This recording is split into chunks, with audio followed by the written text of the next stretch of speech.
Ultimately, it's every local township's responsibility to have clean water or not have clean water and to adhere to the standards set by the EPA for the Clean Water Act. For most places in California, that's easy. But even within California, there's poorer, more rural districts that have higher PFAS levels. And again, that has to do with the local government. What people don't realize is their water quality is set by their taxes, okay? So there's all these places or people that are saying, yeah, my state doesn't have income tax. Like that's some kind of flex. I'm like, cool. So that means your water quality is probably pretty bad. Now, mind you, there's certain municipalities within a state that doesn't have income tax that maybe they have special taxes. But for the most part, your income tax at the state level goes towards fixing your roads, paying for schools, and your water quality, right? So, I mean, case in point, I have family that moved to Nevada, okay? They used to live in California.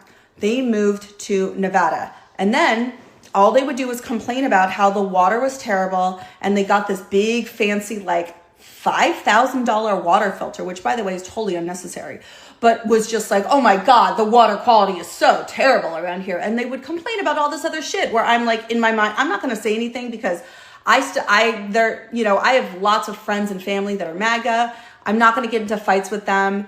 Well, okay, I have lots of family that are MAGA. I don't have any friends that are MAGA, no way. But they voted for that. They chose that. When they lived in California, even if they thought their water quality was bad, it was drinkable. It was, right? Nevada, where they live, it's not.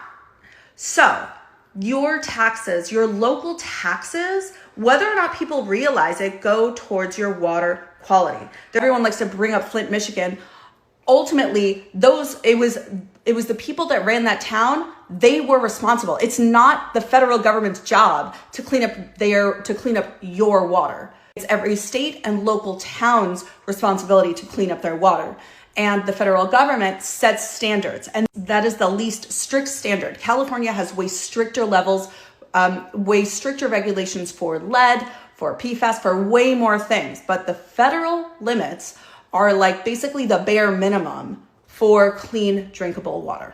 What this means is that federal water quality standards like those from the EPA are needed more by poor communities, many of which are white, than they're needed in richer states. So where I live in California, California has its own state regulations for PFAS. I don't need the EPA's PFAS levels, right? But a place like Arkansas, like Alabama, those places, they need it because their state will not have their own PFAS levels and they will not clean PFAS out of their water supply. In fact, they're kind of doing the opposite and trying to pollute the water and the air as fast as they can and give immunity to polluters. So the Department of Environmental Justice, the one that's now shut down, focused on ensuring that people all over the country, and there was different regions, so it wasn't like they focused on just one region. They did a lot of stuff in Utah, okay, to white communities in Utah.